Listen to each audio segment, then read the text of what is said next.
This crust is proving that you can do it at home. Hello everyone and welcome. How many times did you try to make pizza at home and it was a failure, or you weren't really satisfied with the result?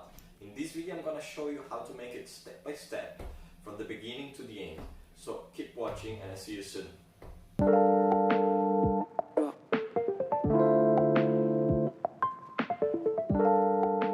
So for this recipe we're gonna use 800 grams of flour. I'm using Caputo Red 00, 500 grams of water, 1 gram of dried yeast. If you use brewer yeast you can use even 3 grams, 25 grams of sea salt and 25 grams of olive oil.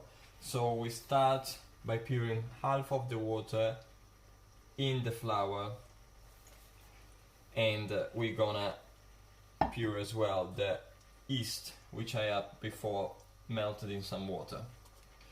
So we start mixing slowly with the food spoon.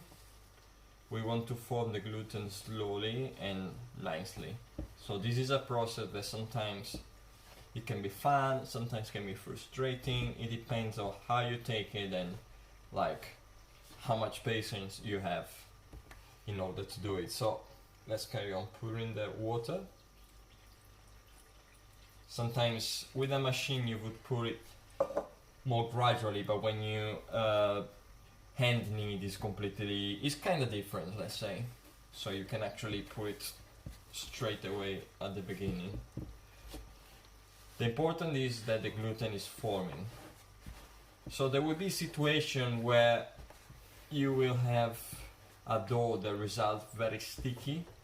In this case, what you have to do, first, not panic, and secondly, you have to just and simply let it rest. So for example, if it's too sticky, you just cover it and basically you let it rest for 10 minutes, and after 10 minutes you will come back and carry on with the knead.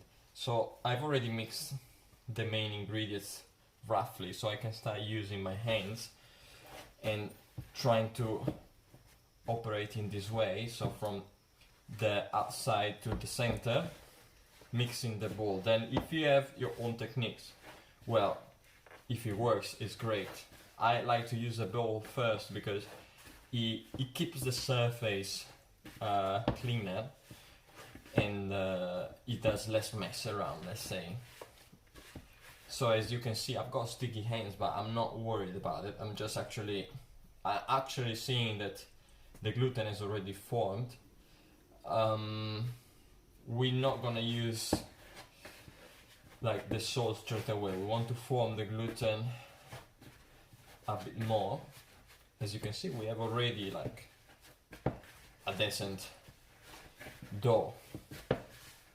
Sometimes can even be that during the kneading you will see that, you know, for some, according to the flour that you will use, you can actually add some extra water. So feel free to do it, but please do it gradually, because once you pour it then it can be too late if it's too much. So once all the flour at the bottom has always been incorporated by the main dough, I guess we can proceed with pouring the salt. After this, cleaning the hands, of course. There we go. And we keep kneading and kneading.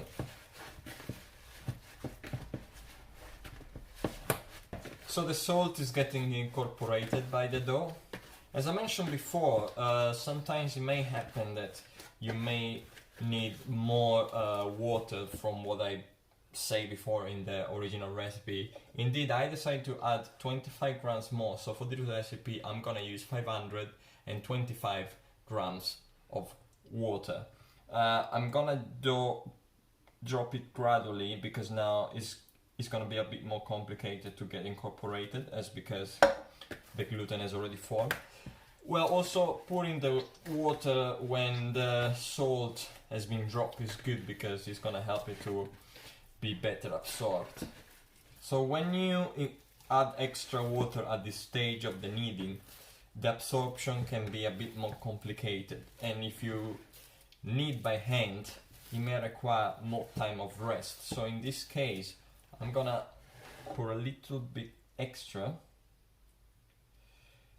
kneading a little bit, and I will cover it and let it rest for about 10 minutes.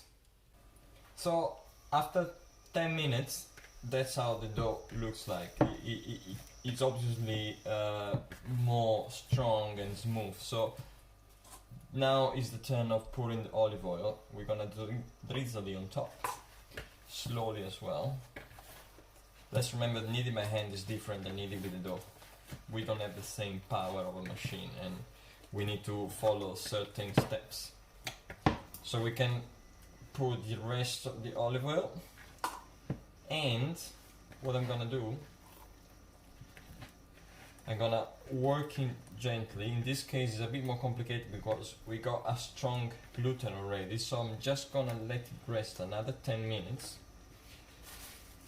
and finishing the kneaded after 10 minutes.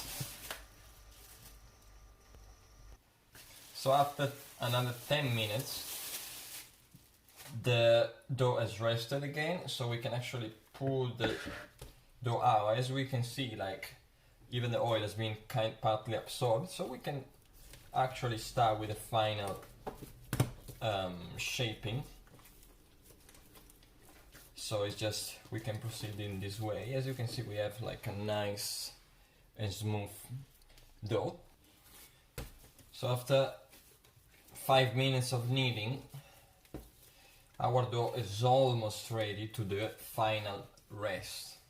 We don't want to overwork the dough, we just wanted to knead and the gluten to be formed and all the ingredients to be absorbed. So now we actually have a dough which is smooth and formed. So I'm gonna again transfer it back in the bowl, let it rest for a final time before making the pizza balls, and it's gonna rest between 2 and 3 hours. It can even stay out 4 hours. So I will see you in the next stage. Okay, after 2 hours the dough is ready to be shaped into pizza balls. You can remove it. As you can see, it's become nice and smooth and it's risen as well. So we turn it upside down. There we go. Now we can start with the shaping of the balls. So I like to weigh them, to cut them into pieces and weigh them into 250 grams. There we go, perfect. So for the shaping of the dough, I'm gonna cut them first, weigh them, and then put it in these containers. There we go, 250 again.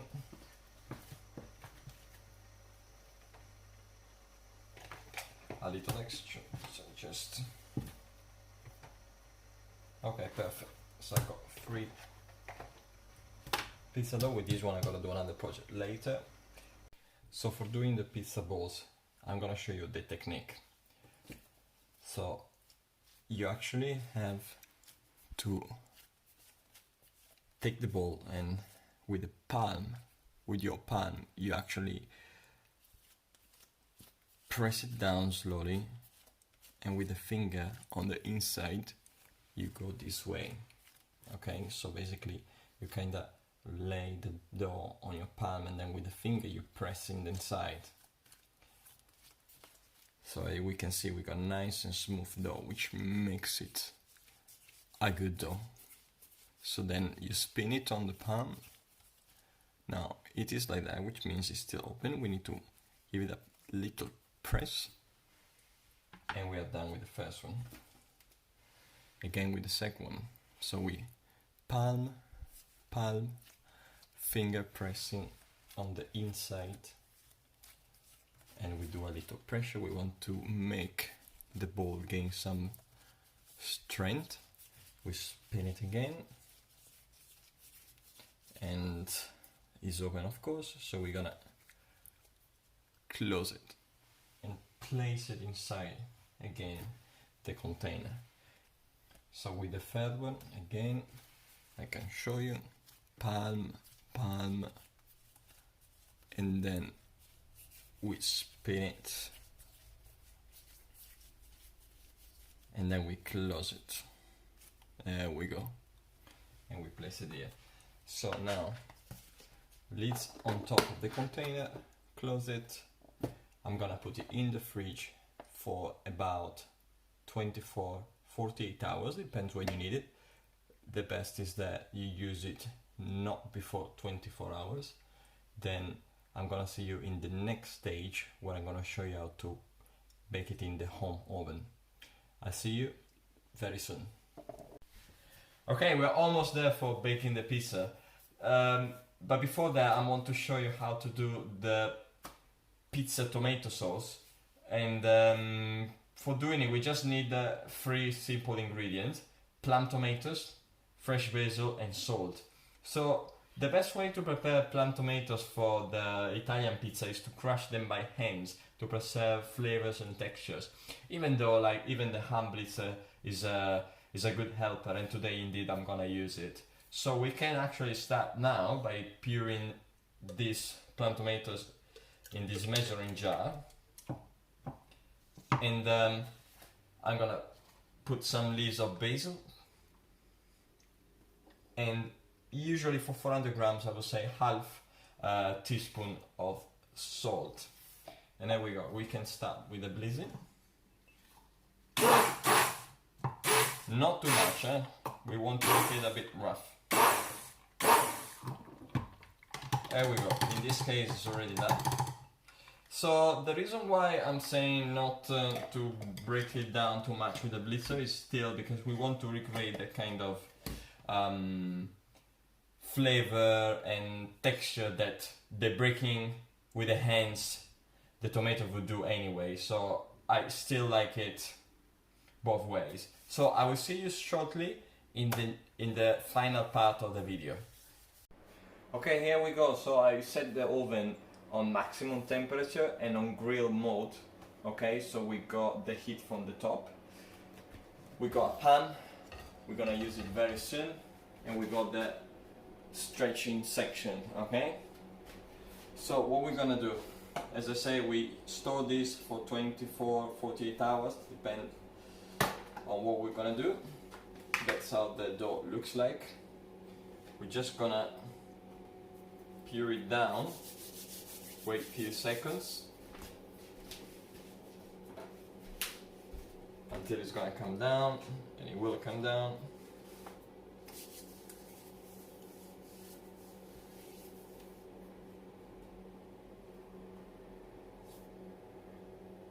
Just a second and we're ready. Never rush in this situation.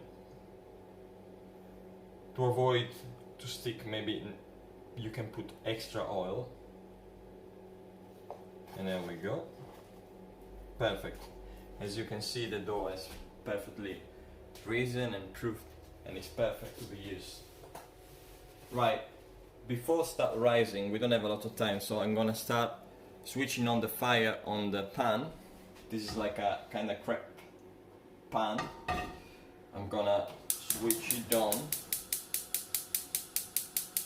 It doesn't have to be super hot, but it has to be hot.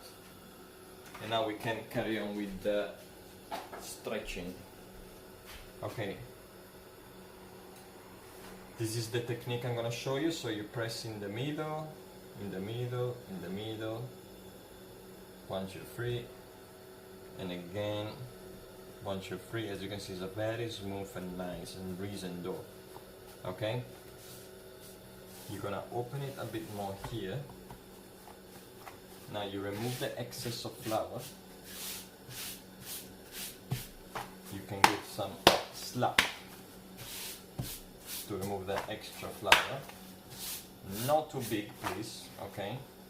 Not too big, because you want to make sure that it's fitting in the pan. So pretty much this is the same size of the pan. There are multiple ways of transferring. I like to transfer it with the hands. So for a quick second, I'm just gonna quickly transfer the pan close to me, pouring like that. 1, 2, 3. This is a very careful and decisive moment. Okay, now the pan is hot, the pizza is perfectly on top. I'm gonna pour already now the tomato sauce, pretty much what would be like a ladle, and I spread it around. I'm not using yet the cheese. Why? Because the cheese must be put just before going inside the oven. So I've got my cheese here, fresh mozzarella pre-cut and drained. So as you can see, the bubbles are forming. Another secret is to, well, firstly pour a little bit more of tomato sauce, and the other secret could be using a lid on top of the pan so the steam stays inside and it allows the pizza to grow without drying out too much. If it doesn't rise quickly, it means simply one thing: you need to let it warm it up more. So it can be that you can start using like a laser thermometer or something like that, so you will get your right temperature. But we see already that it's rising up, and we can see a little crackling on the bottom, which is just that part is cooking. Make sure that it never burns underneath, so that's why very soon we're gonna go and check. But we can see already that the crust is coming up. If the crust is coming up, it simply means that it's good, has risen, and it's important to make it rise so the heat in the oven will manage to spread all around the surface. If it has not risen, the heat is not going to go around. So we need to check underneath. Underneath is still kind of raw, so we need to let it go more. But look at the bubbles. The bubbles are good. It's important also to check it in different spots to avoid burns. It's almost becoming good. So the next stage would be on this stone. I'm gonna lay it on the stone, quickly top it, and then putting on the top of the oven. Why the stone? Because it gives me that it cut the space between the grill and the resistance of the top. And for grill, I'm talking the oven grill where you put the things on top. So as you can see, look at amazing bubbles. Amazing bubbles. Underneath is getting the face of a proper pizza. I think we're almost ready.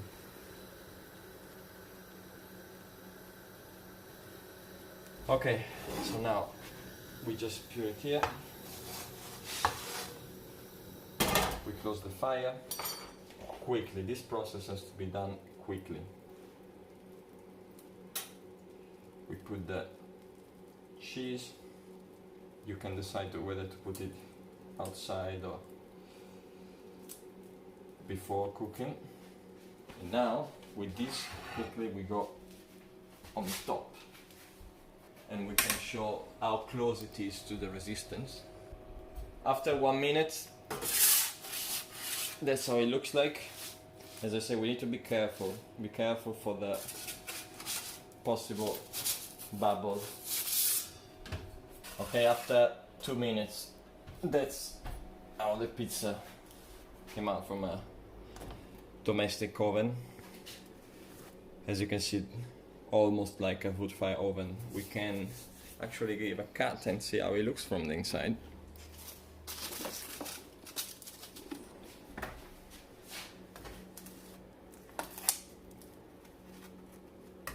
I would say, guys.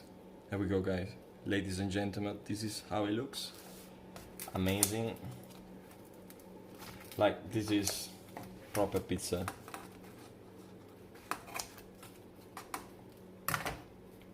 You can recreate a crust like that in a domestic oven easily.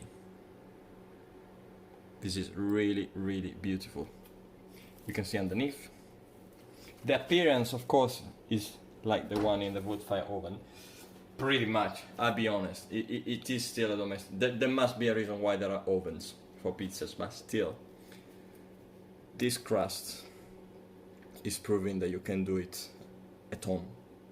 Thanks everyone for watching. I hope you really enjoyed the video. Please don't forget to press the like button and subscribe to my channel, and I'll see you in the next video.